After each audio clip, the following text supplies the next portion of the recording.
السلام عليكم ورحمة الله وبركاته. إن الحمد لله حمدا طيبا مباركا فيه غافر الذنب وقابل التوب شديد العقاب ذا الطول لا إله إلا هو إليه المصير. نحمده ونستعينه ونؤمن به ونتوكل عليه ونعوذ بالله من شرور أنفسنا ومن سيئات أعمالنا. من يهده الله فلا مضل له ومن يضلله فلا هادي له. أشهد أن لا إله إلا الله وأشهد أن محمدا عبده ورسوله. اللهم صل على محمد وعلى آل محمد كما صليت على إبراهيم وعلى آل إبراهيم وبارك على محمد وعلى آل محمد كما باركت على إبراهيم وعلى آل إبراهيم إنك حميد مجيد. أما بعد فإن خير الكلام كلام الله وخير السنن سنن محمد صلى الله عليه وسلم وشر الأمور محدثاتها وكل محدثة بدعة وكل بدعة ضلالة وكل ضلالة في النار. يا أيها الذين آمنوا اتقوا الله حق تقاته ولا تموتن إلا وأنتم مسلمون. قال الله تعالى في محكم القرآن: أعوذ بالله السميع العليم من الشيطان الرجيم. وسارعوا إلى مغفرة من ربكم وجنة عرضها السماوات والأرض أعدت للمتقين الذين ينفقون في السراء والضراء والكاظمين الغيظ والعافين عن الناس والله يحب المحسنين. رب اشرح لي صدري ويسر لي أمري واحلل عقدة من لساني يفقهوا قولي. ഏറെ പ്രിയമുള്ള സത്യവിശ്വാസികളെ, അള്ളാഹുവിൻ്റെ തൃപ്തിയും പൊരുത്തവും നേടിയെടുത്തുകൊണ്ട് ഭൂമിയിൽ നിന്ന് വിട പറയാൻ സാധിക്കുന്ന മുത്തഖീങ്ങളിൽ ഉൾപ്പെടണമെന്ന് എന്നോടും നിങ്ങളോടും വസിയത്ത് ചെയ്യുന്നു, ഉപദേശിക്കുന്നു. ഭൂമിയിൽ ജീവിക്കുന്ന ഓരോ മുസ്ലിമായ സത്യവിശ്വാസിയും ആഗ്രഹിക്കേണ്ട സുപ്രധാനമായ കാര്യമാണ് മരിച്ചു പിരിയുമ്പോൾ നരകത്തിൽ നിന്ന് രക്ഷപ്പെടുക, സ്വർഗത്തിൽ പ്രവേശനം ലഭ്യമാകുക. ഇത് രണ്ടുമാണ് ഒരു വിശ്വാസിൻ്റെ മനസ്സിൻ്റെ ജീവിതത്തിലെ ഏറ്റവും വലിയ ലക്ഷ്യം. മറ്റെല്ലാം നാം നേടിയെടുക്കുന്നു, ഭൂമിയിൽ വിട്ടേച്ചു പോകുന്നു. പക്ഷെ ഭൂമിയിൽ വിട്ടേച്ചു പോകാതെ മയ്യത്തിനോടൊപ്പം കൊണ്ടുപോകാൻ ഉണ്ടാകുന്ന അമലുകൾ ശേഖരിക്കുകയാണ് ഒരു വിശ്വാസിയുടെ പ്രധാന ലക്ഷ്യം. വിശ്വാസിയുടെ പ്രവർത്തന മേഖലകളിൽ അവൻ ഇടപെടുന്ന പല രംഗത്തും അവൻ്റെ സ്വർഗം നഷ്ടപ്പെടുന്ന വളരെ ചെറിയ ചെറിയ കാര്യങ്ങളാണ് നമുക്ക് തോന്നുന്ന, നമ്മളൊക്കെ ജീവിതത്തിൽ ഉണ്ടാകാവുന്ന ഒരു ദുസ്വഭാവമാണ് കോപം. അനങ്ങിയാൽ ദേഷ്യം പിടിക്കും ചില ആളുകൾ. ഭാര്യ-ഭർത്തൃ ബന്ധം തകർന്നു, മാതാപിതാക്കൾ തമ്മിലുള്ള ബന്ധം തകർന്നു, അയൽപ്പക്കത്തുള്ള ബന്ധം തകർന്നു, അങ്ങനെ സുഹൃത്ത് ബന്ധങ്ങൾ തകർന്നു, ഒരുപാട് ബന്ധങ്ങൾ തകരും.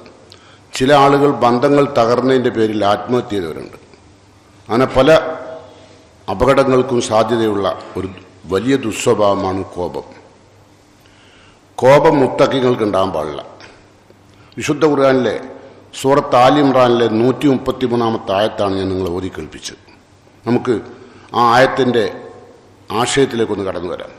അള്ളാഹു പറയുന്നു: വസാരിഉ ഇലാ മഗ്ഫിറത്തിൻ, നിങ്ങൾ അള്ളാഹുവിൻ്റെ പാപമോചനത്തിലേക്ക് മത്സരിക്കണം. വർ ജന്ന, സ്വർഗത്തിലേക്കും. നിങ്ങളുടെ രക്ഷിതാവിൻ്റെ പാപമോചനത്തിലേക്കും സ്വർഗത്തിലേക്കും നിങ്ങൾ മത്സരിച്ചു വരണം. ആ സ്വർഗത്തിൻ്റെ പ്രത്യേകത അർലുഹ സമാവാത്തു വല്ലാർ, ആകാശഭൂമിയുടെ വിശാലതയുള്ള സ്വർഗം. ആ സ്വർഗത്തിലേക്ക് നിങ്ങൾ എത്താൻ വേണ്ടി പരിശ്രമിക്കണം. ഉഇദ്ദത്ത് ലിൽ മുത്തഖീൻ, ആ സ്വർഗം അള്ളാഹു ഒരുക്കി വെച്ചിരിക്കുന്നത് മുത്തഖീങ്ങൾക്ക്. മുസ്ലിമാണെന്ന് പറയുന്ന ആളുകൾക്ക് അള്ളാഹു സ്വർഗം ഒരുക്കിയില്ല, മുത്തഖീങ്ങൾക്ക് അള്ളാഹു സ്വർഗം ഒരുക്കിയിട്ടുള്ളൂ. അപ്പോൾ മുത്തഖീങ്ങളാവണം. ഇനി ആരാണ് മുത്തഖീങ്ങൾ? അള്ളാഹു തുടരുന്നു: അല്ലദീന യുൻഫിഖൂന ഫിസ്സറാഇ വല്ലറാ, അവർ ചെലവഴിക്കും. യുൻഫിക്കൂന ഫി സറാഇ വല്ലറാ, ക്ഷേമാവസ്ഥയിലും ക്ഷാമാവസ്ഥയിലും, കട്ടപ്പാടുകളുള്ള സമയത്തും നല്ല സന്തോഷമുള്ള സമയത്തും നല്ല കച്ചവടമുള്ള സമയത്തും കച്ചവടം വളരെ മോശമായ സമയത്തും അവർ അള്ളാഹുവിൻ്റെ മാർഗത്തിൽ ധനം ചെലവഴിക്കും. ഒന്നാമത്തെ അടയാളം. പിന്നെ വൽ ഖാലിമീനൽ ഗൈൽ, കോപം ഒരിക്കലും പുറത്തേക്ക് കാണിക്കില്ല, അടക്കി പിടിക്കും. അടക്കി പിടിക്കാൻ പഠിക്കും. അവരാണ് മുത്തഖീങ്ങൾ. വൽ ആഫീൻ അനിന്നാസ്, ജനങ്ങളിൽ നിന്ന് വ്യക്തിപരമായി വരുന്ന തെറ്റുകൾ മാപ്പ് നൽകും. വല്ലാഹു യുഹിബുൽ മൂസിനീൻ, അള്ളാഹു നിഷ്കളങ്കന്മാരായ നല്ലവരായ ദാസന്മാരായാണ് അള്ളാഹു സ്നേഹിക്കുന്നത്. അപ്പം കോപം മുത്തഖീങ്ങൾക്ക് പാടില്ല. അതുകൊണ്ടാണ് നബി സല്ലല്ലാഹു അലൈഹി വസല്ലം പറഞ്ഞത്, ലാ തഗ്ലബ്, നിങ്ങൾ കോപിക്കരുത്, വലക്കൽ ജന്ന, സ്വർഗം നിങ്ങൾക്കുള്ള. ലാ തഗ്ലബ് വലക്കൽ ജന്ന. ഈ ഹദീസ് മറക്കരുത്. നിങ്ങൾ ഓരോരുത്തരും നിങ്ങളുടെ നാവ് കൊണ്ട് ഒരു പ്രാവശ്യമെങ്കിലും പറഞ്ഞാൽ മതി. ലാ തഗ്ലബ്, നീ കോപിക്കരുത്, വലക്കൽ ജന്ന, സ്വർഗം നിങ്ങൾക്കുള്ള. അതുപോലെ തന്നെ നബി സല്ലല്ലാഹു അലൈഹി വസല്ലം പറഞ്ഞു, ഇന്നൽ ഗളബ യുഫ്സിദുൽ ഈമാൻ, കോപം മനുഷ്യൻ്റെ കൽബിൻ്റെ അകത്തുള്ള ഈമാനെ തകർത്തെറിയും. ഈമാൻ ഉണ്ടാവില്ല. കോപിക്കുന്ന ആളുകൾക്ക് ഈമാൻ ഉണ്ടാവില്ല. നമ്മൾക്കെല്ലാവർക്കും, ഈ ഇരിക്കുന്ന ഞാൻ അടക്കമുള്ള എല്ലാവർക്കും വരാവുന്ന ഏറ്റവും അപകടകരമായ സ്വഭാവമാണ്. ചിലരുടെ ക്വാളിഫിക്കേഷൻ തന്നെ മൂക്കത്താണ് അയാൾക്ക് ദേഷ്യം. മൂക്കത്ത് ദേഷ്യമാണ്. ചില ഭാര്യമാർ പറയാറുണ്ട്, വിചാരിച്ചിട്ടില്ല ഇയാളെപ്പറ്റി ഇത്ര ദേഷ്യമുള്ള ആളാണ്, കൂടെ ജീവിക്കാൻ കഴിയില്ല. അങ്ങനെ എത്രയോ തകർന്നു പോയ ബന്ധങ്ങളുണ്ട്. മാതാപിതാക്കളോട് വളരെ മോശമായി കോപിച്ച് സംസാരിക്കുന്ന മക്കളുണ്ട്. എന്തുണ്ടായി? നരകം പോയി, നരകം കിട്ടി, സ്വർഗം പോയി. ആ ഒരവസ്ഥ നമ്മൾ ഉണ്ടാക്കരുത്. അതുകൊണ്ട് കോപത്തെക്കുറിച്ച് അള്ളാഹു പറയുന്നു, അള്ളാഹു യുഹിബു സാബിരീൻ, അള്ളാഹു ക്ഷമാശാലികളെ ഏറെ ഇഷ്ടപ്പെടുന്നു. അള്ളാഹ്ക്ക് ഭയങ്കര ഇഷ്ടമാണ് ക്ഷമയുള്ളവരെ. അപ്പോൾ ഞാൻ ഓതി വെച്ച ആയത്ത്, സൂറത്ത് ആൽ ഇംറാനിലെ ഈ ആയത്ത്, ഒരു അടിമ സ്ത്രീക്ക് സ്വതന്ത്ര ജീവിതം ലഭ്യമായ ഒരായത്താണ്. അടിമയായ പെണ്ണിന് സ്വാതന്ത്ര്യം കിട്ടി ഈ ഒരായത്തുണ്ട്. അതെന്താ സംഭവം എന്ന് വെച്ചാൽ, ഇമാം ജാഫർ സാദിഖ്, അദ്ദേഹത്തിൻ്റെ ഒരു അടിമുണ്ട്. ആ അടിമ ജാഫർ സാദിഖിന് ഒളുണ്ടാക്കാനുള്ള വെള്ളം കൊണ്ടുകൊടുത്തു. വെള്ളം കൊണ്ടുകൊടുത്തപ്പോൾ തണുപ്പ് കാലമായതുകൊണ്ട് വെള്ളം അല്പം ചൂടാക്കിയിരുന്നു. പക്ഷെ അത് തിളച്ച വെള്ളമായിപ്പോയി. എന്നിട്ട് ആ വൃത്തി എന്ത് ചെയ്തു? ജാഫർ സാദിഖിൻ്റെ കയ്യിലേക്ക് തിളച്ച വെള്ളം അങ്ങോട്ട് ഒഴിച്ചു. അതോടുകൂടി അയാൾ കോപിഷ്ഠനായി. അപ്പം ആ അമത്ത്, ആ അടിമ സ്ത്രീ പറയാണ്, യാ മൗലായ, എൻ്റെ യജമാനരെ, ലാ തഗ്ലബ്, നിങ്ങൾ കോപിക്കരുത്, വലക്കൽ ജന്ന, നിങ്ങൾ സ്വർഗം, നിങ്ങൾക്കുള്ള സ്വർഗം. എന്ത് ഈ ആയത്ത് ഓതി കൊടുത്തു? വൽ കാളിമീനൽ ഗൈൽ, കോപം അടക്കി വെക്കണം. ഈ ആയത്ത് ഓതിയപ്പോൾ ജാഫർ സാദിഖ് അവരോട് പറഞ്ഞു, കലം തു ഗൊലബി, ഞാൻ എൻ്റെ കോപം മറച്ചു വെച്ചിരിക്കുന്നു.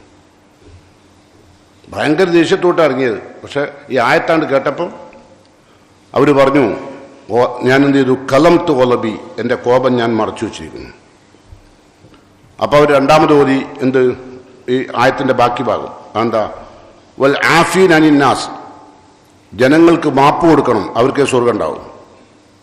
അപ്പം അദ്ദേഹം പറഞ്ഞു, അഫൗത്തു, ഞാൻ മാപ്പ് നൽകിയിരിക്കുന്നു. അഫൗത്തുക്കി, ഞാൻ നിനക്ക് മാപ്പ് നൽകിയിരിക്കുന്നു. അപ്പോൾ വീണ്ടും ഒരു ഓതി, വല്ലാഹു യുഹിബുൽ മൂസിനീൻ, അള്ളാഹു നിഷ്കളങ്കന്മാരെയാണ് ഇഷ്ടപ്പെടുന്നത്. ഈ ആയത്തും കൂടി കേട്ടപ്പോൾ ഇമാം ജാഫർ സാദിഖ് ആ വൃത്തിയെ സ്വതന്ത്രയാക്കി വിട്ടു. എന്ന് പറഞ്ഞാൽ ഒരായത്ത് അന്നത്തെ കാലത്ത് ചെലുത്തിയ സ്വാധീനം, തൻ്റെ എല്ലാ കാര്യവും ചെയ്യാൻ വേണ്ടി വിലക്ക് വാങ്ങിയ ഒരു അടിമ സ്ത്രീയെ മോചിപ്പിച്ചു ഒരൊറ്റ ആയത്ത്. അതിൻ്റെ കാരണം ആ അടിമ സ്ത്രീക്ക് ഖുർആൻ അറിയാമായിരുന്നു. ആ ഖുർആൻ്റെ ഓരോ ആയത്തിൻ്റെ ഭാഗങ്ങൾ ഓതി കേൾപ്പിച്ചപ്പോൾ ഉണ്ടായ മാറ്റമാണ്. നമ്മളൊക്കെ സാധാരണ ദേഷ്യം പിടിക്കുന്നവരാണ്. നബി സല്ലല്ലാഹു അലൈഹി വസല്ലം പറഞ്ഞു, മൻ കഫ ഗളബഹു, ആരെങ്കിലും കോപം മടക്കി വെച്ചാൽ, സത്രല്ലാഹു ഔറത്തഹു, അള്ളാഹു അവൻ്റെ ജീവിതത്തിൽ വന്നുപോയ ന്യൂനതകൾ അള്ളാഹു ചോദ്യം ചെയ്യുക, ഒഴിവാക്കും. കോപം നിങ്ങൾ അടക്കി വെച്ചാൽ, ഇപ്പം നിങ്ങൾക്ക് ഭാര്യയോട് ദേഷ്യം വരും, ഭാര്യയ്ക്ക് ചിലപ്പോൾ നിങ്ങളോട് ദേഷ്യം വരും. ഇപ്പോൾ കാലഘട്ടം മാറിയതുകൊണ്ട് മിക്കവാറും പെണ്ണുങ്ങൾക്ക് ഭർത്താവിനോട് ദേഷ്യം വരുന്ന കാലമാണ്. മുമ്പൊക്കെ ഭർത്താക്കന്മാർക്ക് ഭാര്യമാരോട് ദേഷ്യം വന്നിരുന്ന കാലമാണ്. ഇപ്പം ഭാര്യമാർ ഭർത്താക്കന്മാരെ അടക്കി ഭരിക്കാൻ ശ്രമം നടത്തുന്ന ഭാഗമായിട്ട് അവർക്ക് ദേഷ്യം പിടിക്കാറുണ്ട്. അവരഥാർത്ഥത്തിൽ ദേഷ്യം പിടിക്കുന്ന ചില പ്രവർത്തനങ്ങൾ ഭർത്താവിൻ്റെ ഭാഗത്തുനിന്നുണ്ടാവാം, അല്ലെങ്കിൽ ഭാര്യയുടെ ഭാഗത്തുനിന്നുണ്ടാവും. ഇതൊക്കെ മനുഷ്യൻ്റെ ഫിത്രത്താണ്, അവൻ്റെ പ്രകൃതിയാണ്. അപ്പോൾ ആ പ്രകൃതിയെ ഒതുക്കുകയാണ് ഈമാൻ കൊണ്ട് മുസ്ലിം. അവനുള്ളതാണ് സ്വർഗം. അതുകൊണ്ടാണ് റസൂലുള്ള പറഞ്ഞത്, മൻ കഫ ഒലബഹു, കോപം ആരെങ്കിലും അടക്കി വെച്ചാൽ, സത്രല്ലാഹു ഔറത്തഹു, നമ്മളുടെ ന്യൂനത അള്ളാഹു പരലോകത്ത് വെളിവാക്കൂല, മറച്ചു വെച്ചാൽ. നമ്മളുടെ ജീവിതത്തിൽ വന്ന ഒരുപാട് തെറ്റുകുറ്റങ്ങളില്ലേ, അതൊക്കെ അള്ളാഹു മറച്ചു വെക്കും. എന്താ നമ്മൾ ചെയ്തത്? കോപം മറച്ചു വെച്ചു. അതുപോലെ തന്നെ മറ്റു ഹദീസിൽ പറഞ്ഞു, മൻ കഫ ഒലബഹു കഫല്ലാഹു അദാബഹു, ശിക്ഷ വാങ്ങേണ്ടതായ പല തെറ്റുകളും നമ്മളെ ഭാഗത്ത് വന്നുണ്ടാവും. പക്ഷെ അള്ളാഹുവിൻ്റെ സ്നേഹം കിട്ടുന്ന ഒരു പ്രവർത്തനം അതെന്താ? കോപം മറച്ചു വെച്ചു. അങ്ങനെ ചെയ്താൽ കഫല്ലാഹു അദാബഹു, അവൻ്റെ ശിക്ഷ അള്ളാഹു മാറ്റിവെക്കും.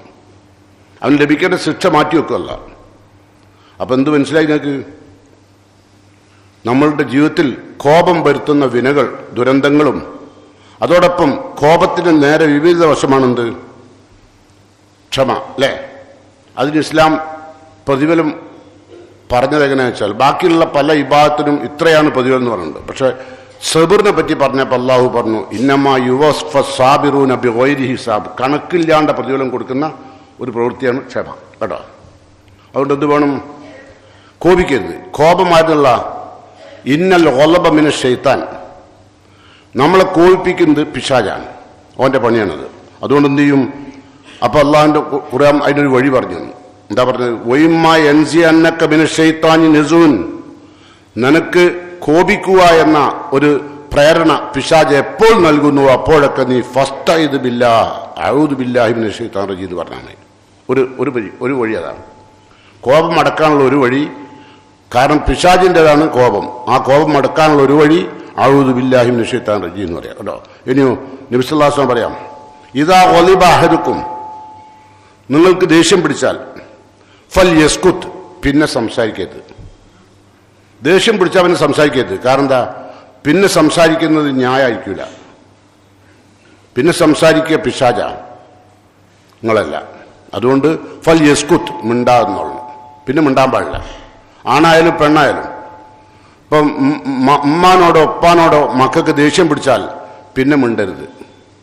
മാതാപിതാക്കൾക്ക് മക്കളോട് ദേഷ്യം പിടിച്ചാൽ പിന്നെ മിണ്ടരുത്.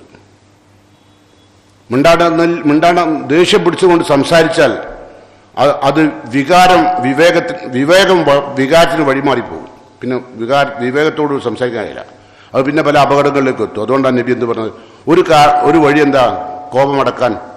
ഒന്ന് അഊദു ബില്ലാഹി മിനശ് ശൈത്താനിർ റജീം, രണ്ടാമത്തത് മിണ്ടാതിരിക്കുക. ഇനിയും റസൂലുള്ള പറയുന്നുണ്ട് ഇതിനുള്ള വഴികൾ. ഇദാ ഗളിബ അഹദുക്കും വഹുവ ഖായിം, നിന്നുകൊണ്ട് നിങ്ങൾക്ക് ദേഷ്യം പിടിച്ചാൽ, നിന്നുകൊണ്ടാണ് നിങ്ങൾ ദേഷ്യം പിടിച്ചതെങ്കിൽ, പിശാച് നിങ്ങൾക്ക് പ്രേരണ നൽകിയത് നിങ്ങൾ നിൽക്കുമ്പോഴാണെങ്കിൽ, ഫൽ യജ്ലിസ്, വേഗം ഇരുന്നാളണം. നിങ്ങൾ ഇരുന്ന് നോക്കേണ്ടി കോപം അടങ്ങും, കേട്ടോ. എന്നിട്ട് പറയാം ഫൈലൻ ചെയ്ത് ഇരുന്നിട്ട് കോപം അടങ്ങുന്നില്ലല്ലോ, ഫൽ എഴുത്തജി, കിടന്നാൾ. പിന്നെ കിടക്കാം. പിന്നെ നിന്നോടുന്ന് ദേഷ്യം വന്നപ്പോൾ ഇരുന്നപ്പോൾ പിന്നും ദേഷ്യം വരികയാണെങ്കിൽ കിടക്കണം. പോയില്ല എന്നിട്ടും അടങ്ങുന്നില്ല. ചിലർ അങ്ങനെ, ചിലർ നിന്നിട്ട് ദേഷ്യം പിടിച്ചോണ്ട് നേരെ ചാടുക ചെയ്യുക, അല്ലാണ്ട് ഇരിക്കുകയല്ല ചെയ്യുക, അല്ലേ? ഇരുന്ന് ദേഷ്യം പിടിച്ചാലോ അവൻ്റെ പിന്നാലെ ഓട് മാത്രമല്ല, അവൻ എന്തുപദ്രവമാണ് ചെയ്യാന്ന് പറയാൻ കഴിയില്ല. ചിലരൊക്കെ കത്തിയൊക്കെ ഇട്ടിട്ട് കുത്തൂടും, അല്ലേ? അങ്ങനെ എത്ര കൊലപാതകം നടക്കുന്നുണ്ട്. നിന്ന് ദേഷ്യം പിടിച്ചാൽ നമ്മളൊക്കെ പഠിക്കേണ്ട കാര്യമാണ്. വളരെ സൈക്കോളജിക്കലായിട്ടുള്ള തീരുമാനങ്ങളാണ് നബി പറയുന്നത്. പോയില്ല കിടന്നിട്ട് തീരുന്നില്ലെങ്കിൽ ഫൽ യതവല്ല, ഒരു ഒന്നുണ്ടാക്കിയാൽ മതി, പിശാച് അവിടെ പോകും. പിന്നെ പിശാച് ഉണ്ടാവും അവിടെ. നാലാമത്തെ മറവ്, കേട്ടോ. അപ്പോൾ പിന്നെ നമ്മളെന്താ തീരുമാനിക്കേണ്ടത്? ദേഷ്യം വരുമ്പോൾ നിന്റെ സ്വർഗം നഷ്ടപ്പെടും. റസൂലുള്ള പറഞ്ഞതെന്താ? ലാ തഗ്ലബ്, നീ ദേഷ്യം പിടിക്കരുത്, വലക്കൽ ജന്ന, സ്വർഗാൻക്കുള്ള. അത് ഓർക്കുക. അത് ഓർത്താൽ പിന്നെ ദേഷ്യം വരില്ല, മറ്റേ സ്വർഗം നഷ്ടപ്പെടും. അതുകൊണ്ട് ആ നിലക്ക് ജീവിതത്തെ ശുദ്ധീകരിക്കുക. കോപം പിശാചിൻ്റെതാണെന്ന് ഓർക്കുക. എല്ലാവർക്കും വരാവുന്ന ഒരു രോഗമാണ്. ആണിനും പെണ്ണിനും ഒക്കെ വരാം, മക്കൾക്ക് വരാം, ചെറിയ കുട്ടികൾക്ക് വരാം. ഭയങ്കര വാശിയുള്ള മക്കളുണ്ട്, ഭയങ്കര ദേഷ്യമാണ്. ചിലർക്ക് ദേഷ്യം പിടിച്ചാൽ വീടിൻ്റെ അകത്തുള്ള എല്ലാ സാധനവും പുറത്തെത്തും, എടുത്ത് വലിച്ചെറിഞ്ഞു വിടും. അവൻ തന്നെ വാങ്ങിയ പാത്ര അവർക്ക് എടുത്ത് വലിച്ചെറിയും. ചിലർ ഭക്ഷണം കഴിക്കുമ്പോൾ ദേഷ്യം പിടിച്ചാലോ ഭക്ഷണം എടുത്ത് വലിച്ചെറിയും അല്ലേ? അപ്പം നിങ്ങളെന്താ പറയുക? നമ്മളെ ഭാര്യ നമ്മളെ ദേഷ്യം പിടിപ്പിക്കുകയാണ്. സത്യത്തിൽ നിങ്ങൾ വിചാരിക്കേണ്ടത് പെണ്ണെന്ന് പറയുന്ന വിഭാഗം ആളുകൾ അത് ആരുടേതായാലും ദേഷ്യം പിടിപ്പിക്കും. ഒരിക്കൽ നബി സല്ലല്ലാഹു അലൈഹി വസല്ലമയുടെ വീട്ടിലേക്ക് ആയിഷ ബീവി ഉള്ള ആ ഹുജറയിലേക്ക് റസൂലുള്ളാഹിന്റെ മറ്റൊരു ഭാര്യ കുറച്ച് പലഹാരം കൊടുത്തയച്ചു. പക്ഷെ സ്വാഭാവികമായിട്ടും ആയിഷ ബീവിക്ക് ദേഷ്യം പിടിച്ചു. എന്താ, ഞാൻ ഇവിടെ ഭക്ഷണം ഉണ്ടാക്കാത്ത ആളാ, ഞാൻ എന്താ പട്ടിണി എടുക്കുക, ഓൾ ഇവിടെ കൊടുത്തേക്കാൻ? പെണ്ണ് അങ്ങനെ തോന്നുക. പെണ്ണ് പെട്ടെന്ന് കുരുട്ടേ ചിന്തിക്കുകയുള്ളൂ. ഉടനെ തന്നെ റസൂലുള്ളാഹിന്റെ കയ്യിൽ കൊടുത്ത പലഹാരം തട്ടിക്കളഞ്ഞു. നമ്മളാണ് എന്ത് ചെയ്യും? നമ്മളെ പെങ്ങളോ നമ്മളെ അമ്മക്കൊരു പലഹാരം കൊടുത്തയച്ചിട്ട് ആ പലഹാരം നമ്മളെ ഭാര്യ തട്ടിക്കളഞ്ഞാൽ അത് അവസാനത്തെ തട്ടായിരിക്കും. പിന്നെ ആ പുരയിൽ ഓളുണ്ടാവില്ല മിക്കവാറും. പക്ഷെ റസൂലുള്ളാഹി സ്വല്ലല്ലാഹു അലൈഹി വസല്ലം അകത്തു പോയൊരു പാത്രം കൊണ്ടുവന്ന് ആ പാത്രത്തിലെല്ലാ പലഹാരങ്ങളും കുമ്പിട്ട് ഇരുന്ന് പെറുക്കി വെച്ച് അകത്തേക്ക് കൊണ്ടുപോയി. എന്നിട്ടോ ആ പൊട്ടിയ പാത്രം റസൂലിൽ ഒട്ടിച്ചു. അപ്പം നിങ്ങളിത് മനസ്സിലാക്കുന്ന ഉമ്മഹാത്തുൽ മുഅ്മിനാത്തായ ആയിഷ റളിയല്ലാഹു അൻഹാക്ക് പോലും ദേഷ്യം ഉണ്ടായിട്ടുണ്ട്. പക്ഷെ അതിന് നബി സല്ലല്ലാഹു അലൈഹി വസല്ലം നടത്തിയ ചികിത്സ അങ്ങനെയാണ്. ഭയങ്കര ശിക്ഷ ഇട്ടത്. അതുപോലെ ദേഷ്യം പിടിച്ച് നിങ്ങൾ മുണ്ടാണെന്ന് നോക്കിയതും അത് വലിയ ശിക്ഷയാണ്. ഒരാളെ സംബന്ധിച്ചോളം മുണ്ടാണ്ടെക്കുക അതിലും വലിയ ശിക്ഷ വേറില്ല. ഉണ്ടോ? നമ്മളൊക്കെ അനുഭവിക്കുന്നതല്ലേ. അപ്പം അതൊക്കെ ഇസ്ലാം പഠിപ്പിക്കുകയാണ്. അതുകൊണ്ട് വളരെയധികം ശ്രദ്ധിച്ചുകൊണ്ട് മുന്നോട്ട് പോകുക. പിന്നെ വിശുദ്ധ ഖുർആൻ എന്താ പറഞ്ഞറിയാം? ചിലപ്പോൾ മോശമായി നമ്മളോട് പെരുമാറും ആളുകൾ. സൂറത്ത് ഹാമീം സജ്ദയിൽ അല്ലാഹു പറയുന്നു, ഇദ്ഫ ബില്ലത്തി ഹിയ അഹ്സൻ, നിന്നോട് മോശമായി പെരുമാറുന്ന ആളുകളോട് ഇദ്ഫ നീ പ്രതിരോധിക്കണം. ബില്ലത്തി ഹിയ അഹ്സൻ, ഏറ്റവും നല്ല മാർഗത്തിലൂടെ, ഏറ്റവും നല്ല മാർഗത്തിലൂടെ പ്രതികരിക്കേണ്ടത്. ഇദ്ഫ ബില്ലത്തി ഹിയ അഹ്സൻ. അങ്ങനെ വന്നാലോ ഫൈദല്ലദീ ബൈനക വ ബൈനഹു അദാവത്തുൻ, നിങ്ങൾക്കിടയിലുള്ള ശത്രുത പോയിട്ട് കഅന്നഹു വലിയുൻ ഹമീം, പ്രിയപ്പെട്ട സുഹൃത്തായി മാറും. ദേഷ്യം നമുക്ക് ദേഷ്യമുള്ള ആള് നമ്മളിങ്ങനെ പെരുമാറിയാൽ അയാൾ നമ്മളെ എന്തൊക്കെ നിലക്ക് പ്രലോഭിപ്പിച്ചിട്ടും എന്തൊക്കെ നിലക്ക് നമ്മളെ വേദനിപ്പിച്ചിട്ടും നമ്മൾ അങ്ങോട്ട് എന്ത് ചെയ്തില്ല, പ്രതിരോധിച്ചതും നല്ല നിലക്ക്. അങ്ങനെ വന്നാലോ അയാൾക്ക് പിന്നെ നമ്മളോട് പ്രതിരോധിക്കാൻ കഴിയില്ല. അപ്പം അയാൾ എന്താവും? കഅന്നഹു വലിയുൻ ഹമീം, പ്രിയപ്പെട്ട കൂട്ടുകാരനായി മാറും. എന്നിട്ട് അല്ലാഹ് പറയാം, ഇതൊക്കെ ഖുർആനിൽ ഇങ്ങനെ പറയാം, എനിക്കും പറയാം അല്ലേ? ഇപ്പം നിങ്ങളതായിരിക്കും ആലോചിക്കുക, എന്ത് മൗലവിക്ക് ഇപ്പം അതുപോലെ പറയാം, ഖുർആനിൽ അങ്ങനെ പറയാം, അള്ളാഹ്ക്ക് അങ്ങനെ പറയാം, റസൂലിന് പലതും പറഞ്ഞു തരാം. പക്ഷെ ഇതൊക്കെ ജീവിതത്തിൽ പാർത്തനും കുറച്ച് പണിയാണ് അല്ലേ? അപ്പോൾ അള്ളാഹ്ക്ക് എന്തുണ്ടാവും? നിങ്ങൾക്ക് സ്വർഗം തരാൻ കുറച്ച് പണിയാണ് കേട്ടോ. അള്ളാഹ് പറഞ്ഞെന്താ അറിയോ? വമാ യുലക്കാഹ ഇല്ലല്ലദീന സബറു. ഈ ഗുണം, ഇപ്പൊ പറഞ്ഞ ഗുണം ഏത്? തിന്മയെ നന്മ കൊണ്ട് പ്രതിരോധിക്കുക എന്ന ഗുണം. വമാ യുലക്കാഹ, അത് കിട്ടുകയില്ല ആർക്കല്ലാതെ? ഇല്ലല്ലദീന സബറു, ക്ഷമാശാലികൾക്കല്ലാതെ. ഉണ്ടോ? കോപിക്കുന്ന പ്രകൃതിയുള്ള ആൾക്ക് ഈ ഗുണം കിട്ടൂല. വമാ യുലക്കാഹ ഇല്ലല്ലദീന സബറു വമാ യുലക്കാഹ ഇല്ലാ ദൂ ഹള്ളിൻ അലീം. മഹാഭാഗ്യവാന്മാരായ ആളുകൾക്ക് മാത്രമേ ഈ നിലക്ക് പ്രതികരിക്കാൻ കഴിയുള്ളൂ. ഖുർആനാ പറയുന്നത്. അപ്പം ആ മഹാഭാഗ്യവാന്മാരിൽ നമ്മൾ പെടണം. അങ്ങനെ എപ്പോഴെല്ലാം ദേഷ്യം പിടിക്കുന്നു അപ്പോഴൊക്കെ എന്ത് ചെയ്യണം? അഊദു ബില്ലാഹി മിനശ് ശൈത്താൻ. ചിലപ്പോൾ നമുക്ക് പണിക്കാരോട് ദേഷ്യം പിടിക്കും അല്ലേ? അപ്പം മുതലാളി എന്ത് ചെയ്താൽ മതി? അഊദു ബില്ലാഹി മിനശ് ശൈത്താനിർ റജീം. ചിലപ്പോൾ ഓനത് കേട്ടോ അതിന് ദേഷ്യം പിടിക്കും, ഇന്നിപ്പോൾ ശൈത്താന്നാ വിളിച്ചു പറയും. നിങ്ങളെ ഭാര്യ കേട്ടാലോ ഓളും പറയും, ഇപ്പം എല്ലാം കഴിഞ്ഞ് ഇന്ന ശൈത്താന്നപ്പോൾ വിളിച്ചല്ലേ അറിയും. അതുകൊണ്ട് ഓൾ കേക്കോ അതണ്ട, പതുക്കെ ഒരിക്കോളി മനസ്സിൽ കേട്ടോ. അപ്പം നിങ്ങളെ കൽബിൽ നിങ്ങൾക്ക് എന്ത് പോകണം? ഒലബ് പോകണം. ഒലബ് പോകാൻ നിങ്ങൾ ഇങ്ങനെ ചെയ്താൽ മതി കേട്ടോ. അങ്ങനെ ചെയ്തേ പറ്റൂ, അല്ല ഞാൻ ജീവിക്കാൻ കഴിയില്ല. അപ്പോൾ അതുമാത്രമല്ല, പല തീരുമാനങ്ങളും നമുക്ക് ചിലപ്പോൾ ഇഷ്ടപ്പെടില്ല, അങ്ങനെയും ഉണ്ടാവും. അതുകൊണ്ട് എന്ത് മനസ്സിലാക്കുക? അസ്സബ്റു ഇബാദത്തും, ക്ഷമ അല്ലാഹുവിന്റെ റസൂൽ പറയാൻ വലിയ ഇബാദത്താണ്. നിങ്ങൾ നിസ്കരിക്കുന്ന പോലെ, നോമ്പ് നോൽക്കുന്ന പോലെ, ഹജ്ജ് ചെയ്യുന്നത് പോലെ, ഉംറക്ക് പോകുന്നു, ഇതിനൊക്കെ ഒരു പൈസ കൊടുക്കാതെ പോകാം. പക്ഷെ ക്ഷമ കിട്ടണില്ലോ, ആ ഇബാദത്ത് ചെയ്യാൻ വലിയ പണിയാണ്. അതുകൊണ്ട് അസ്സബ്റു ലിയാവുൻ, വിശ്വാസിക്ക്, ക്ഷമിക്കുന്ന വിശ്വാസിക്ക് ഒരു പ്രകാശമാണ്. ഇരുട്ടിലേക്കും പോകില്ല, അവൻ എപ്പോഴും വെളിച്ചത്തിലായിരിക്കും. അതുകൊണ്ട് എന്ത് പറഞ്ഞു? അസ്സബ്റു നിസ്ഫുൽ ഈമാൻ. എന്താ പറയുന്നത്? ഈമാന്റെ പകുതിയാണത്രേ സബർ, ക്ഷമ. അസ്സബ്റു നിസ്ഫുൽ ഈമാൻ. ഇതൊക്കെ ഒരു 100ഓളം ആയത്തുകൾ അള്ളാഹു സബറിനെ പറ്റി വിശദീകരിച്ചിട്ടുണ്ട് ഖുർആനിൽ. 100ഓളം ആയത്തുകൾ, 1ഉം 2ഉം അല്ല. എന്തുകൊണ്ടാ? മനുഷ്യന്മാർക്ക് എപ്പോഴും വരാവുന്ന ഒരു അപകടകരമായ ദുസ്വഭാവമാണത്. അതുകൊണ്ടാ റസൂൽ പറഞ്ഞു, ഒമാ ഊത്തി അഹദൻ അത്താൻ ഔസാ മിന സബർ. അള്ളാഹു ഒരു മനുഷ്യന് നൽകുന്ന ഏറ്റവും വിശാലമായൊരു സമ്മാനമാണ് സബർ. അതിൽ കഴിഞ്ഞുള്ള സമ്മാനം വേറെ അല്ലാഹ് തരാനില്ല. സബർ ആകെ കിട്ടിയാൽ അള്ളാഹുവിൻ്റെ ഏറ്റവും വലിയ പാരിതോഷികം അയാൾക്ക് കിട്ടിക്കഴിഞ്ഞു. അത് കിട്ടുന്നില്ലല്ലോ, അള്ളാഹുവിൻ്റെ നശിച്ച ദാസനായി മാറട്ടോ. അതെപ്പോഴാണ് നമ്മൾ ക്ഷമിക്കേണ്ടത്? റസൂൽ പറയാണ്, വൈദാ ലുലിംന, നമ്മൾ ഇങ്ങോട്ട് ആക്രമിക്കപ്പെടുമ്പോൾ സബർന, അപ്പോഴാണ് ക്ഷമിക്കേണ്ടത്. അല്ലാതെ വെറുതെ നിൽക്കുമ്പോൾ ഞാൻ ക്ഷമാശാലി എന്ന് പറഞ്ഞതല്ല. നമ്മൾ ദ്രോഹിക്കപ്പെടുമ്പോൾ നമ്മൾ ക്ഷമിക്കണം കേട്ടോ. വൈദാ ഉസിയ ഇലൈന, നമ്മളോട് വളരെ മോശമായ ആളുകൾ പെരുമാറുമ്പോൾ നമ്മൾ എന്ത് ചെയ്യണം? ഓഫറിനാ നാം പുറത്തു കൊടുക്കണം. ഇങ്ങോട്ട് മോശമായി പെരുമാറുമ്പോഴേ നമ്മൾ ഒരിക്കലും അതിന് നമ്മളെ കൊണ്ട് ഇപ്പം ഒന്നും കഴിയൂല. അതുകൊണ്ട് അല്ല പറഞ്ഞത് മഹാഭാഗ്യവാന്മാർക്ക് മാത്രമേ ഈ ഗുണം കിട്ടുള്ളൂ. വല്ലാത്ത ഭാഗ്യം തന്നെ അല്ലേ? കാരണം നമ്മളോടൊരാൾ മോശമായി പെരുമാറിയാൽ, നമ്മളൊരാൾ തന്തക്ക് വിളിച്ചാൽ നമ്മൾ അവൻ്റെ തന്തനെ തന്നെ വിളിക്കും, എന്നാലേ നമുക്ക് സമാധാനമാകും. അല്ലാണ്ട് ഓ മോശമായി പെരുമാറുമ്പോൾ ഞാൻ എന്ത് ചെയ്യാം? ഓഫറിനാണ് ഞാൻ നിനക്ക് പുറത്തു നിൽക്കുന്നു പറയാൻ കഴിയില്ല കേട്ടോ. അതുകൊണ്ടാണ് നബി പറഞ്ഞത്, മൻ കലമ കൊയലൻ, ആരെങ്കിലും കോപം മറച്ചു വെച്ചു, എപ്പോൾ? ഊഹുവ കാതിരുന്നലാൻ യുൻഫിദവും, പ്രതികാര നടപടി സ്വീകരിക്കാൻ കഴിവുള്ളപ്പോൾ. നമ്മളൊക്കെ ഇപ്പോൾ നമുക്ക് ഭയങ്കര കോപം ദേഷ്യം പിടിക്കാറുണ്ട്. ചില പോലീസുകാർ നമ്മളെ വണ്ടി കൈകാട്ടുമ്പോൾ അല്ലേ, ചിലപ്പം നമുക്ക് അടിക്കാനൊക്കെ തോന്നും അല്ലേ, പക്ഷെ അടിച്ചാലുണ്ടാവും അതും കൂടി കേസാവും. അപ്പം അതുകൊണ്ട് എന്ത് ചെയ്യും? ഭയങ്കര ക്ഷമേ. പിന്നെ സാറോട് സാറ് വിളിയാ. നമ്മൾ സാറെന്ന് വിളിക്കാനുള്ള പൂജ കൊണ്ട് വിളിച്ചാലേ. കാരണം എന്താ? നേരെ മറിച്ച് നമുക്ക് പ്രതികാര നടപടി സ്വീകരിക്കാൻ കഴിയുന്ന ഒരാളാണെങ്കിലോ എന്തു ചെയ്താലും അല്ലേ. അതാ റസൂലുള്ള പറഞ്ഞു, മൻ കലമ കൊയലൻ, കോപം ആരെങ്കിലും മറച്ചു വെച്ചു, എപ്പം? ഓഹുവ കാതിറുൻ അലാ യുൻഫിദഹു, പ്രതികാര നടപടി സ്വീകരിക്കാൻ കഴിവുള്ളപ്പം. അങ്ങനെ ക്ഷമയോട് നിന്നാൽ, നമ്മിപ്പോൾ ഒരു മുതലാളിക്ക് തൻ്റെ തൊഴിലാളിയോട് പ്രതികാര നടപടി സ്വീകരിക്കാൻ കഴിയും, പക്ഷെ ആ സമയത്ത് അയാൾ ക്ഷമയോടുകൂടി നിന്നു, എന്നാലോ അയാൾക്കുള്ള പ്രതിഫലം പറഞ്ഞിട്ടുള്ളത് ദഅാഹുല്ലാഹു സുബ്ഹാന അലാ റൂസിൽ ഖലായിക്. നാളെ പരലോകത്ത് ആദം നബി തൊട്ട് മുഹമ്മദ് നബി വരെയുള്ള ഉമ്മത്തുള്ള ആ സദസ്സിൽ, മഹ്ശറ സദസ്സിൽ വെച്ച് ഈ ക്ഷമാശാലിയെ അള്ളാഹു പേരെടുത്ത് വിളിക്കും. നിങ്ങളെ പേര് അള്ളാഹ് കൊണ്ട് വിളിക്കും. അങ്ങനെയുണ്ട്. വല്ലാത്തൊരു അനുഗ്രഹമല്ലേ? സുബ്ഹാനല്ലാഹ്. ദഅാഹുല്ലാഹു സുബ്ഹാനഹു അലാ റൂസിൽ ഖലായിക് യൗമിൽ ഖിയാമ.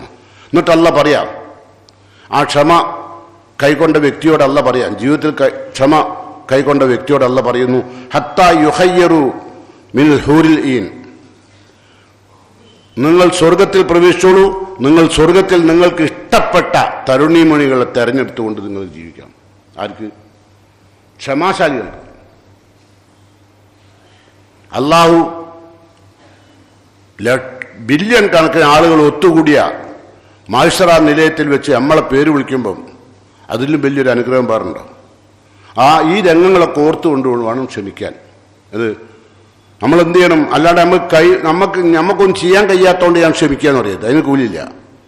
നേരെ മറിച്ച് പ്രതികാര നടപടി ചെയ്യാൻ കഴിയും, ഏത് നിലക്കും അയാളെ നമുക്ക് നടപടിയെടുക്കാൻ കഴിയും. അങ്ങനെ കഴിവുള്ള സമയത്ത് നടപടിയെടുക്കാതെ മാപ്പ് കൊടുത്താൽ അള്ളാഹു പരലോകത്ത് ഖിയാമത്ത് നാളിൽ നമ്മളെ പേര് വിളിച്ചിട്ട് നമുക്ക് സൗകര്യങ്ങൾ ചെയ്യും കേട്ടോ. അതുകൊണ്ട് അത്തരം അനുഗ്രഹങ്ങളെല്ലാം കിട്ടത്തക്ക രൂപത്തിൽ നമ്മൾ എന്ത് ചെയ്യണം?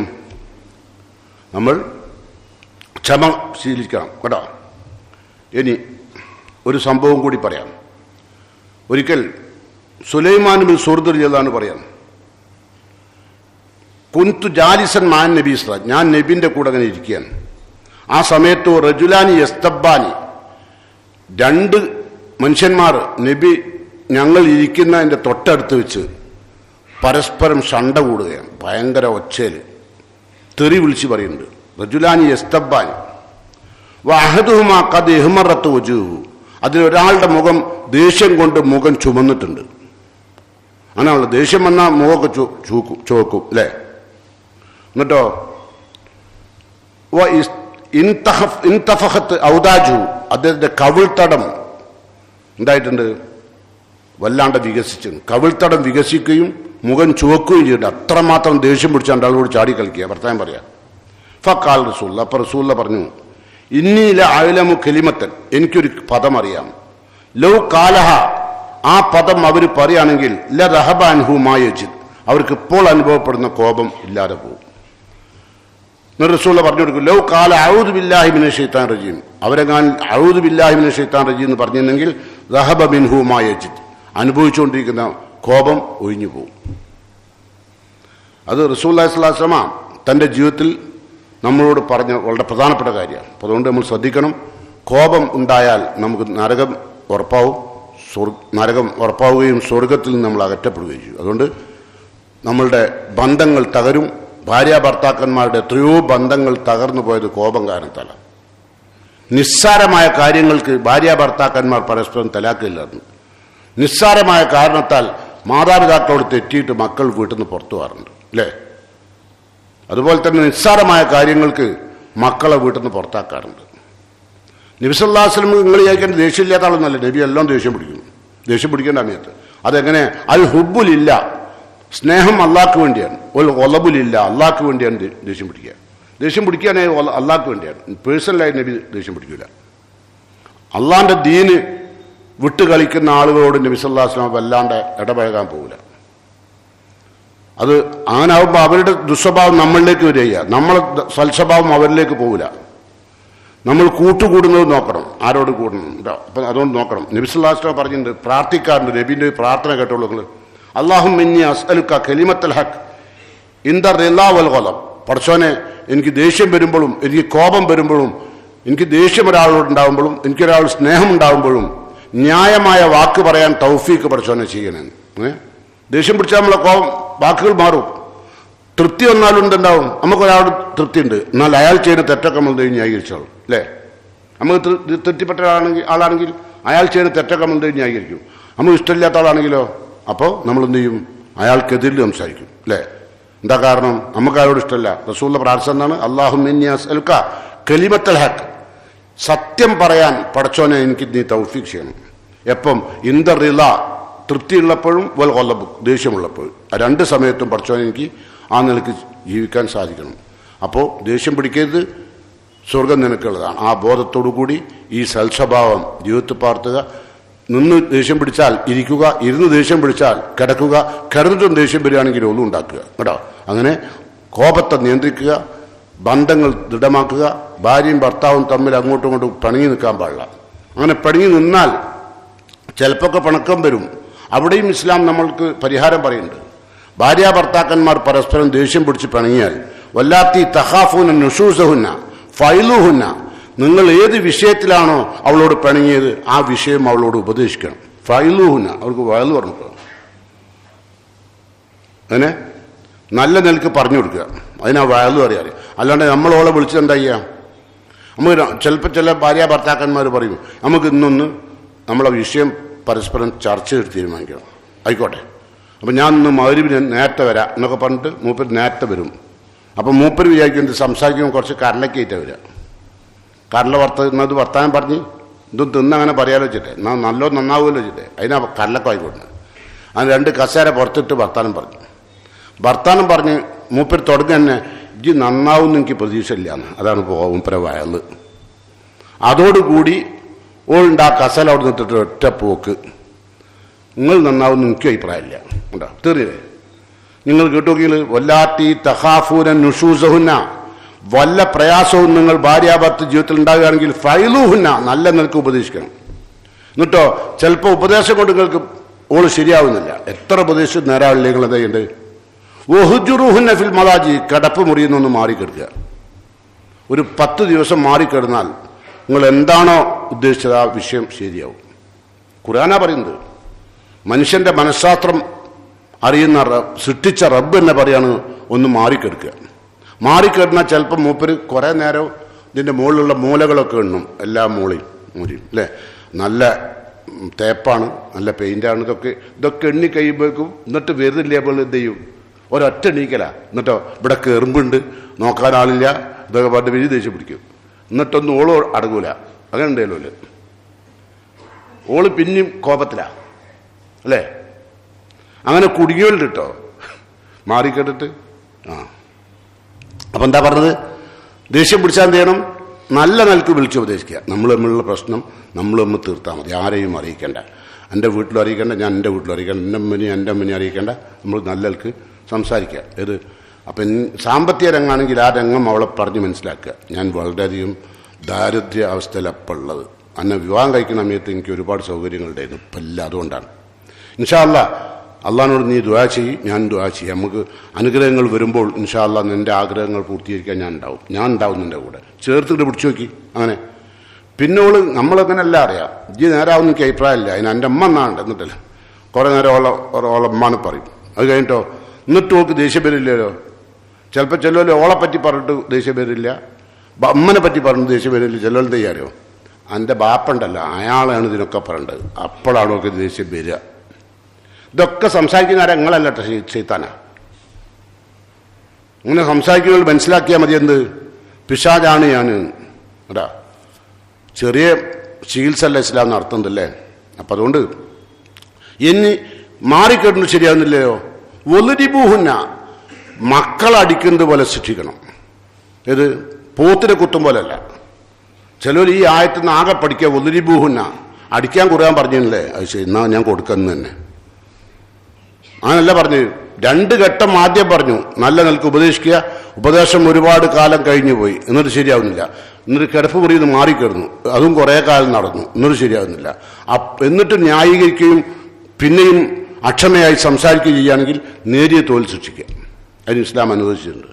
ഇനി ശിക്ഷിക്കുക എന്നുള്ളത് മാത്രം കേട്ടുപെടുന്നുകൊണ്ട് പോകരുത്. ഇനി ഫൈൻ അത്തയനക്കും എന്നിട്ട് നിങ്ങളെ അവൾ അനുസരിക്കുകയാണെങ്കിൽ പിന്നെ ഫലാ തബു അലൈഹിന്ന സബീല, അവൾ മുമ്പ് ചെയ്ത പ്രവർത്തനങ്ങൾ എടുത്തു പറഞ്ഞ് അവൾ വേദനിപ്പിക്കരുത്. ഇതൊക്കെ അല്ലേ പറയുന്നത്. സാധാരണ നമ്മളെന്താ ചെയ്യുക? ഇജ്ജ് നന്നാവും എനിക്ക് പ്രതീക്ഷയില്ലേനി, പിന്നെ എന്തോ ഭാഗ്യത്തിന് ഇജ്ജ് നന്നായി, അൽഹംദുലില്ലാ. മൂപ്പര് അൽഹംദുലില്ലയൊക്കെ അടിക്കും വലിയ മുസ്ലിമായിട്ട് അല്ലേ. അപ്പോഴേക്കും ഓൾക്ക് ഉള്ളിൽ ചൊറിയാൻ തുടങ്ങും. ഞാൻ നന്നാവില്ല എന്ന് എപ്പോഴും പറയുന്നത് അല്ലേ.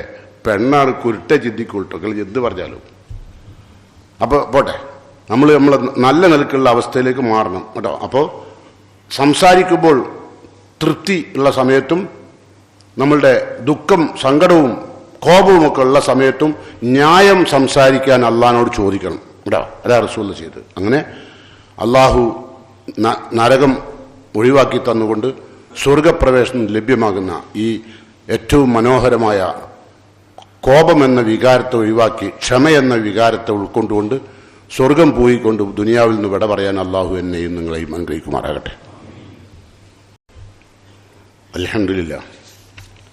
അൽഹംദുലില്ലാഹി വഖഫ വസ്സലാത്തു വസ്സലാമു അലാ ഖൈരി ഖൽഖിഹി വറസൂലിഹിൽ മുസ്തഫ വഅലാ ആലിഹി വഅസ്ഹാബിഹി ശറഫ അയ്യുഹൽ ഇഖ്വാൻ വൽ അഖവാത്ത് ഊസിക്കും സാനിയൻ വഇയ്യായ ബിത്തഖ്വ. പ്രിയങ്കരായ സത്യവിശ്വാസികളെ, സത്യവിശ്വാസിനികളെ, ക്ഷമയോടുകൂടി അള്ളാഹുവിൻ്റെ നിയമങ്ങൾ ജീവിതത്തിൽ പകർത്തിക്കൊണ്ട് ജീവിക്കണമെന്നും ഒരിക്കൽ കൂടി എന്നോടും നിങ്ങളോടും വസിയത്ത് ചെയ്യുന്നു, ഉപദേശിക്കുന്നു. അള്ളാഹു സുബ്ഹാനഹു തആല പലപ്പോഴും മനുഷ്യൻ ദേഷ്യം പിടിക്കുന്നതിന് ഒരു കാരണം അവൻ്റെ നേരെ ചില പരീക്ഷണങ്ങൾ അള്ളാഹു അയക്കും. നല്ല സാമ്പത്തികമുള്ള ആളെ ചിലപ്പോൾ അള്ളാഹു സാമ്പത്തികമൊക്കെ കുറച്ച് കളയും. അങ്ങനെയുള്ള സമയത്ത് വേഗം ദേഷ്യം പിടിക്കും അല്ലേ. ഒരല്പം സമ്പത്ത് കുറച്ചാൽ ആ സമയത്ത് ആര് സംസാരിച്ചാലും ദേഷ്യം പിടിക്കും. അവിടെയും അള്ളാഹിൻ്റെ പ്രവാചകൻ പഠിപ്പിക്കുക നമ്മളെ കേട്ടോ. ഇതാ അറാദല്ലാഹു ബി അബ്ദിഹി ഖൈറൻ, അള്ളാഹു ദുനിയാവിൽ ഒരാൾക്ക് എന്തെങ്കിലും ഒരു അനുഗ്രഹം കൊടുക്കണമെന്ന് ഉദ്ദേശിച്ചാൽ അജ്ജലഹുൽ ഉഖൂബത്ത ഫി ദുനിയ, അള്ളാഹു ഉടനെ ചെയ്യേണ്ട അറിയോ, പരലോകത്തൊരു ദുനിയാവിലൊരു ശിക്ഷ അവൻ കണ്ടു കൊടുക്കും. ക്ഷമിക്കൂല്ല എന്നറിയാം. അങ്ങനെ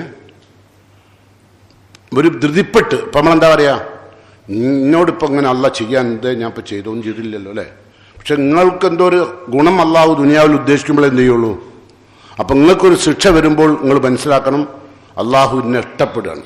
ഇതാ അഹബ്ബ കൗമൻ ഇബ്തലാഹും, ഒരു സമൂഹത്തെ അള്ളാഹു ഇഷ്ടപ്പെട്ടാൽ ആ സമൂഹത്തെ അള്ളാഹു ശക്തമായി പരീക്ഷിക്കും. പലതരം പരീക്ഷണങ്ങൾ ഒന്നല്ല. അപ്പം അതുകൊണ്ട് ഇതാ അറാദല്ലാഹു ബി അബ്ദിഹി ഖൈറൻ അജ്ജലഹുൽ ഉഖൂബത്ത ഫി ദുനിയ വഇദാ അറാദല്ലാഹു ബി അബ്ദിഹി അശ്ശറ, ദുനിയാവിൽ ഒരു അപകടം തരാൻ അള്ളാഹു ഉദ്ദേശിച്ചാൽ ചെയ്യുന്ന അറിയും. നമുക്ക് നന്മ തരാൻ ഉദ്ദേശിച്ചാൽ അള്ളാഹ് പരീക്ഷിക്കും അല്ലേ. ഒരു തിന്മ അള്ളാഹു നമുക്ക് തരാൻ ഉദ്ദേശിച്ചാലോ അംസക്കാൻ ഹുബി ദൻബി, അവന് ദുനിയാവിൽ വെച്ചൊരു ശിക്ഷയും കൊടുക്കൂല. ഓൻ ചെയ്യുന്ന തെറ്റിനൊക്കെ അള്ളാഹു നീട്ടിയിട്ട് കൊടുക്കും, എല്ലാ സൗകര്യം ചെയ്ത് കൊടുക്കും. ചെയ്യുന്ന തെറ്റ് കൂടുതൽ ചെയ്യാൻ സൗകര്യം ചെയ്തു കൊടുക്കും, ശിക്ഷിക്കൂല. നേരെ മറിച്ച് നമ്മൾ ചിലപ്പോൾ എന്തെങ്കിലും ഒരു പിഴവ് വരുമ്പോഴേക്കും അള്ളാഹു ഇവിടുന്ന് ശിക്ഷിക്കും. രോഗം കൊണ്ട് പരീക്ഷിക്കും കേട്ടോ, അല്ലെങ്കിൽ കുടുംബം കൊണ്ട് പരീക്ഷിക്കും, അല്ലെങ്കിൽ സമ്പത്ത് കൊണ്ട് പരീക്ഷിക്കും. മാ യസാലുൽ ബലാഉ ബിൽ മുഅ്മിൻ, വിശ്വാസിയെയും വിശ്വാസിനെയും അള്ളാഹു പരീക്ഷിച്ചുകൊണ്ടേയിരിക്കും. അതെങ്ങനെയൊക്കെ? ഫി നഫ്സിഹി, സ്വന്തം ശരീരത്തിന് ഒരുപാട് രോഗം നിരന്തരമായി വരിക. വലദിഹി, മക്കളുടെ മരണം. വലദിഹി എന്ന ഹദീസിന് ഇമാം ഷാഫി റഹ്മത്തുള്ളാഹി അലൈഹി നൽകിയ ഷറഹാണ് വലതുൽ അംവാത്ത്, കുട്ടികളുടെ മരണം. ഇത് നമുക്ക് ഏറ്റവും പ്രിയപ്പെട്ട ആകെ 2 ചെറിയ കുഞ്ഞുങ്ങളെ ഉണ്ടായിരുന്നു, അതിനെ അല്ലാണ്ട് കൊണ്ടുപോവുക, അതിനങ്ങോട്ട് കൊണ്ടുപോകും, അങ്ങനെ പരീക്ഷിക്കും. മാലിഹി, സമ്പത്ത്, സ്വന്തം ശരീരത്തിന് ഒരുപാട് രോഗം, മക്കൾക്കുള്ള പ്രയാസങ്ങൾ, ചിലപ്പോൾ മക്കളുടെ ദുസ്വഭാവം, മക്കൾ നമ്മൾ പറഞ്ഞ് കേൾക്കുന്നില്ല, ഇസ്ലാമികമായി ജീവിക്കാൻ തയ്യാറാകുന്നില്ല, പിശാചിൻ്റെ കൂടെ ജീവിക്കുന്നു, MDMA കഴിച്ച് വീട്ടിലേക്ക് വരുന്നു, അല്ലെങ്കിൽ ലഹരി പദാർത്ഥങ്ങൾ ഉപയോഗിക്കുന്നു, ഗുണ്ടാ സംഘങ്ങളിൽ ചേരുന്നു, അങ്ങനെ തുടങ്ങിയ ഒരുപാട് പരീക്ഷണമുണ്ട്, 1 2 ഒന്നല്ല. അങ്ങനെയൊക്കെ വേദനിച്ചിട്ടാണ് നമ്മളൊക്കെ ഈ കോലത്തിലായത് അല്ലേ?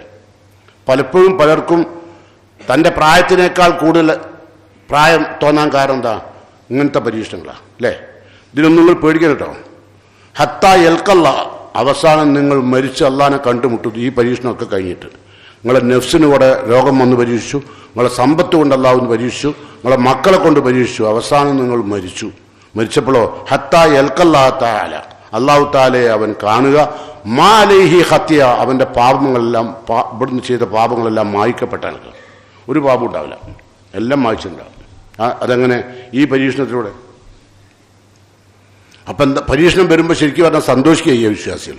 കാരണം എനിക്ക് അള്ളാഹു എന്നെ സ്നേഹിച്ചു തുടങ്ങിയിട്ടുണ്ട്, എൻ്റെ ശിക്ഷ അള്ളാഹു ഒഴിവാക്കാൻ വേണ്ടിയാണ് അള്ളാഹു എന്നെ പരീക്ഷിച്ചുകൊണ്ടിരിക്കുന്നത് അല്ലേ? എന്തൊരു സമാധാനം അല്ലേ ഇത് ഉൾക്കൊണ്ടാൽ. അപ്പം അതുകൊണ്ട് ആ നിലയ്ക്ക് ചിന്തിക്കുക. റസൂലുള്ളാഹി സ്വല്ലല്ലാഹു അലൈഹി വസല്ലമയുടെ ഒരുപാട് നിർദ്ദേശങ്ങൾ നമ്മുടെ ജീവിതത്തിൽ നമ്മൾ പകർത്തേണ്ടതുണ്ട്. ആയത്തുകളെ വ്യാഖ്യാനിച്ചുകൊണ്ട് നമ്മളുടെ ക്ഷമ വേണ്ട ചില രംഗങ്ങളുണ്ട് നമുക്ക് കിട്ടണ്ട. ഒന്ന്, അല്ലാമ ഇബ്നു കസീർ റഹ്മത്തുള്ളാഹി അലൈഹി പറഞ്ഞു, ഇന്നല്ലാഹ മഅ സാബിരീൻ, അള്ളാഹു ക്ഷമാശാലികളുടെ കൂടെ ഉണ്ടാകുക. ആ ആയത്തിന് വ്യാഖ്യാനിച്ചിട്ട് പറഞ്ഞു 3 തരം ക്ഷമ നമുക്ക് വേണം. 3 തരം. ഒന്ന്, സബ്റുൻ അലാ തർക്കിൽ മഹാരിമി വൽ മആസി, അത് അള്ളാഹു ഹറാമാക്കിയ കാര്യങ്ങളിൽ, അള്ളാഹു പാപമാണെന്ന് പറഞ്ഞ കാര്യങ്ങളിൽ വിട്ടുക്കുക, അതിന് വലിയ ക്ഷമ വേണം. അള്ളാഹു ഹറാമാക്കിയ കാര്യത്തിൽ വിട്ടുക്കാൻ വലിയ ക്ഷമ വേണം. ഇപ്പം പലിശയിൽ നിന്ന് വിട്ടുക്കാൻ നല്ല ക്ഷമ വേണ്ടേ? വേണ്ട? വേണം അല്ലേ? നമുക്ക് നല്ല നല്ല ഓഫറുകൾ ഇങ്ങനെ ഫോൺ ചെയ്യും ആര്? പല ബാങ്കിൻ്റെയും ആളുകൾ, മേധാവികൾ, അല്ലെങ്കിൽ അവിടുത്തെ സ്റ്റാഫ് അല്ലേ? ഇത്ര ശതമാനം നിങ്ങൾക്ക് തരാം, നിങ്ങളുടെ അക്കൗണ്ട് ഇവിടെ ഇടണം അല്ലേ? ഇത്ര ശതമാനം തരാം. നിങ്ങൾക്ക് കാറിൻ്റെ ലോണ് വേണോ? തരാം. വീടിന് ലോണ് വേണോ? തരാം. ഹറാമുകളിലേക്ക് നമ്മളങ്ങനെ കൂട്ടിക്കൊണ്ടാകാൻ ഈ നിരന്തരമായി വിളിച്ചുകൊണ്ടിരിക്കും. ആ സമയത്ത് സബ്റുൻ അലാ തർക്കിൽ മഹാരിമി വൽ മഹാസിം, അള്ളാഹു ഹറാമാക്കിയ കാര്യങ്ങളും അള്ളാഹു പാപമാണെന്ന് പറഞ്ഞ കാര്യങ്ങളും ഒഴിവാക്കാൻ ഉണ്ടാകുന്ന ക്ഷമ, അത് ഏറ്റവും വലിയ ക്ഷമ കേട്ടോ. രണ്ടാമത്തേതോ സബ്റുൻ അലാ ഫീലി തആത്തി വൽ ഖുർബാത്ത്, അള്ളാഹുലേക്ക് അടുക്കാൻ ഇബാദത്ത് ചെയ്യുമ്പോൾ അപ്പോൾ ഭയങ്കര ക്ഷമ വേണം. വേണ്ടേ? അള്ളാഹിൻ്റെ കലാമുകൾ സംസാരിക്കുന്ന ഈ സദസ്സിൽ എൻ്റെ ഒരു ഖുത്ബ ഒരു 2 മിനിറ്റ് നേരം പോകുമ്പോഴേക്കും നിങ്ങളുടെ ക്ഷമ പോയി അല്ലേ? ഓല്ലേ? പലർക്കും ഉണ്ടാവും. എന്താ? നേരെ മറിച്ച് ഇവിടെ അതുപോലെ നിസ്കരിക്കുമ്പോൾ ഭയങ്കര ക്ഷമ, പോണം ദിക്റുകളൊന്നുമില്ല, ദിക്റുകളൊന്നും ചെയ്യാൻ നേരില്ല. എന്നിട്ടോ പുറത്തിറങ്ങിയിട്ട് വടായി വിട്ട് നിൽക്കുക. പുറത്തിറങ്ങിയാൽ ബിരീസ് പറയാൻ എനിക്കൊരു പണിയില്ല ഇവിടെയൊന്നും അല്ലേ? അങ്ങനെ ഓർമ്മയില്ലേ? അതുവരെ നിസ്കരിക്കാൻ കൈകെട്ടിയ സമയമില്ല. ഇമാമ് കുറച്ച് ആയത്തോതിയാൽ അയാളെ നേരെ ശപിക്കും. ഓനക്ക് വേറെ പണിയൊന്നുമില്ല, ഓനക്കിപ്പോൾ ഖുർആൻ ഓതല പണി അല്ലേ? അങ്ങനെ നിങ്ങൾ മനസ്സുകൊണ്ട് പറയുക. അത് അക്ഷമരായ ആളുകളുടെ സ്വഭാവമാണ് കേട്ടോ. വലിയ അനുഗ്രഹം കേട്ടോ ഇതൊക്കെ ഇല്ലാണ്ടാവണമെങ്കിൽ. അതല്ലേ പറഞ്ഞു വമാ യുലക്കാഹ ഇല്ലാദു ഹല്ലിൻ അലീം, മഹാഭാഗ്യവാന്മാർക്ക് മാത്രമേ ക്ഷമയുള്ള ജീവിതം കിട്ടുള്ളൂ കേട്ടോ. അപ്പോൾ നമ്മൾ അള്ളാഹുലേക്ക് അടുക്കാൻ, ഇപ്പം നമ്മൾ നിസ്കരിക്കാൻ നിന്നാൽ നമുക്ക് വേഗം നിസ്കരിക്കണം അല്ലേ? അതിന് നമ്മൾ ഖുർആൻ ഏതാ ഓതുക?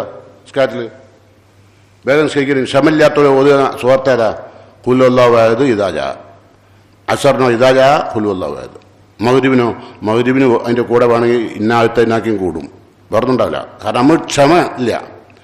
വേഗം നിസ്കരിക്കണം. റുക്കൂലം ചെന്നാൽ ഇടയിലെത്തലൊക്കെ എന്തൊക്കെ പ്രാർത്ഥിക്കും, റബ്ബി ഗഫിർലി, പഠിച്ചോനെ പുറത്തുകൊണ്ടാ, ഒർസുക്കിനി എനിക്ക് റിസ്ക് കൊണ്ടാ, ഒഹുദിനി എന്നെ ഹിദായത്തിലാക്ക്, അല്ലേ, വാഫിനി എനിക്ക് സൗഖ്യം കൊണ്ടാ, ആരോഗ്യം കൊണ്ടാ, അതൊക്കെ പറയുന്നുണ്ട്. ഇതൊന്നും മൂപ്പർക്ക് പറഞ്ഞ നേരമില്ല, അടിച്ചു വിടുക.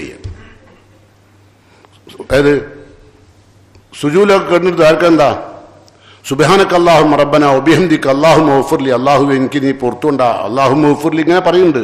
ഓൻ അറിയുന്നില്ല, ഓൻ കയ്യിൽ ക്ഷമയില്ല. ചിലപ്പോൾ സുജൂദ് നീണ്ടുപോയാൽ 3 വട്ടമായി കഴിഞ്ഞ് മൂപ്പർക്ക് പറയേണ്ടതാണ്. അങ്ങനെ ഇസ്ലാമിൽ 3 വട്ടം ചുരുക്കാം. നിങ്ങൾക്ക് എത്ര വട്ടം വേണം ചെയ്യാം കേട്ടോ. സുബ്ഹാനക അല്ലാഹുമ്മ റബ്ബന വബിഹംദിക അല്ലാഹുമ്മ ഗഫിർലി എന്ന് എത്ര വട്ടം വേണമെന്ന് പറയാം. ക്ഷമയുള്ളവർക്ക് അതിന് കഴിയുള്ളൂ കേട്ടോ. അപ്പോൾ അതൊക്കെ കണ്ട് ഒഴിവാവും. എന്നിട്ടോ ക്ഷമക്ക് അക്ഷമനായി ഇവിടുന്ന് നീറ്റാണ്ട് പോകും, അല്ലെങ്കിൽ അവിടെ ചാരിയിരിക്കും. ചാരി ഇനി ഖുർആൻ ഓതി വെച്ചോളി, 2-3 ആയത്ത് ഓതുമ്പോഴേക്ക് അക്ഷമനായി മാറി അവിടെ നിന്നു. പണിയുണ്ട്, പീടികയിൽ ആളില്ല. എന്നിട്ട് ഇങ്ങനെ പുറത്തു പോയി കുത്തുന്നു വർത്താനം പറയും. അരമണിക്കൂർ കഴിഞ്ഞിട്ടാണ് പോവുക. അപ്പം എന്തേ പീടികയിൽ ഇപ്പോൾ ആളുണ്ടോ? ഇല്ല, ഷെയ്ത്താൻ വിട്ടില്ല. മുമ്പ് ഷെയ്ത്താൻ വിട്ട് ഇവിടെ എത്തിയപ്പോഴാണ് ഷെയ്ത്താൻ പിടിച്ചത്. പള്ളിയിൽ നിന്ന് ഖുർആൻ എടുത്തപ്പോൾ ഷെയ്ത്താൻ പിടിച്ചു. അപ്പം അക്ഷമനായി. പള്ളിയിൽ പുറത്തിറങ്ങിയപ്പോഴോ ഷെയ്ത്താൻ പറഞ്ഞ് അവിടെ എല്ലാവരും ഉണ്ട് കേട്ടോ പണിക്കാർ, ഇജാണ് ചെന്നോളുന്നില്ല. അതാണ് പിശാച്. അതുകൊണ്ടാണ് നമ്മളോട് എന്ത് പറഞ്ഞത്, ഇന്ന ഷെയ്ത്താന ലിൽ ഇൻസാനി അദുവ്വുൻ മുബീൻ, വ്യക്തമായ ശത്രുവാണ്, മറന്നുകൊണ്ട. ഓൻ നമ്മളെ നന്മ ചെയ്യാൻ സമ്മതിക്കൂല കേട്ടോ. അപ്പം അതുകൊണ്ട് വളരെയധികം ശ്രദ്ധിച്ചുകൊണ്ട് മുന്നോട്ട് പോവുക. ഞാൻ ഈ പറഞ്ഞ സബർ രണ്ടാമത്തേതാണ്, ഇത് ഇബാദത്തിൽ. പിന്നെ മൂന്നാമത്തതോ സബറുൽ മസായിബ്, നമ്മളുടെ നേരെ ദുരന്തങ്ങൾ വരുമ്പോൾ ക്ഷമിക്കുക, മൂന്നാമത്തേതാണ്. അങ്ങനെ ഈ 3 സമയത്തും ക്ഷമയോടുകൂടി ജീവിച്ചവർക്കാണ് സ്വർഗമുണ്ടെന്ന് അള്ളാഹുവിൻ്റെ വിശുദ്ധ ഖുർആൻ സന്തോഷ വാർത്ത അറിയിച്ചത്. അതുകൊണ്ട് ക്ഷമയോടുകൂടി ജീവിച്ച് മാതാപിതാക്കൾ തമ്മിൽ എവിടെയെങ്കിലും അപാകതകൾ വന്നു പോയിട്ടുണ്ടെങ്കിൽ തിരുത്തി, ഭാര്യാഭർത്താക്കന്മാർ പരസ്പരം മോശമായി പെരുമാറുന്നുണ്ടെങ്കിൽ തിരുത്തി, മക്കളും അമ്മയും ബാപ്പയും തമ്മിൽ ഏതെങ്കിലും പോരായ്മകളുണ്ടെങ്കിൽ അതൊക്കെ തിരുത്തി, അങ്ങനെ വിശുദ്ധരായി ജീവിക്കുക. അള്ളാഹു സുബ്ഹാനഹു വ തആല വിശുദ്ധിയോടുകൂടി ഭൂമിയിൽ നിന്ന് യാത്ര പോകാൻ സാധിക്കുന്ന മുത്തക്കീങ്ങളിൽ എന്നെയും നിങ്ങളെയും ഉൾപ്പെടുത്തി അനുഗ്രഹിക്കുമാറാകട്ടെ. വന്നുപോയ നമ്മുടെ തെറ്റുകളും കുറ്റങ്ങളും പോരായ്മകളും അർഹമുറാഹിമിനായ റബ്ബ് അവൻ നമുക്ക് അവൻ്റെ മഹലായ ഫഅലുകൊണ്ട് നമുക്കെല്ലാം പുറത്തു മാപ്പായി തരുമാറാകട്ടെ. നമ്മുടെ കൂട്ടത്തിൽ നിന്ന് പിരിഞ്ഞുപോയ, മരിച്ചു പിരിഞ്ഞ റബ്ബിൻ്റെ കോടതിയിലേക്ക് പോയ നമ്മുടെ മാതാപിതാക്കൾ, നമ്മുടെ സഹോദരന്മാർ, നമ്മുടെ ബന്ധുക്കൾ, അള്ളാഹു അവർക്ക് അവരുടെ ഖബറിടം അള്ളാഹു സ്വർഗ്ഗപൂങ്കാവനമായി പരിവർത്തിപ്പിക്കുമാറാകട്ടെ. റഹ്മാനായ റബ്ബ് നമ്മളെ തേടി വരുന്ന എല്ലാവിധ പരീക്ഷണങ്ങളും തട്ടിമാറ്റിക്കൊണ്ട് സന്തോഷവും സമാധാനവുമുള്ള ജീവിതം അള്ളാഹു നമുക്കെല്ലാം പ്രദാനം ചെയ്യുമാറാകട്ടെ. മരിച്ചു പിരിയുമ്പോൾ സ്വർഗം കൊണ്ട് സന്തോഷ വാർത്ത അറിഞ്ഞുകൊണ്ട് മരിച്ചു പിരിയുന്ന മഹാഭാഗ്യവാന്മാരിൽ അള്ളാഹു എന്നെയും നിങ്ങളെയും ഉൾപ്പെടുത്തുമാറാകട്ടെ. ക്ഷിപ്രകോപത്തിൽ നിന്ന് രക്ഷപ്പെടാൻ, പിശാചിൽ നിന്ന് രക്ഷ ചോദിക്കുന്ന വിശ്വാസികളിൽ അള്ളാഹു എന്നെയും നിങ്ങളെയും ഉൾപ്പെടുത്തുമാറാകട്ടെ. അള്ളാഹു മൗഫിലിൽ മുഅ്മിനീന വൽ മുഅ്മിനാത്ത് المسلمين والمسلمات الأحياء منهم والأموات إنك مجيب الدعوات يا قاضي الحاجات ربنا تقبل منا إنك أنت السميع الدعاء وتب علينا إنك أنت التواب الرحيم ربنا آتنا في الدنيا حسنة وفي الآخرة حسنة وقنا عذاب النار.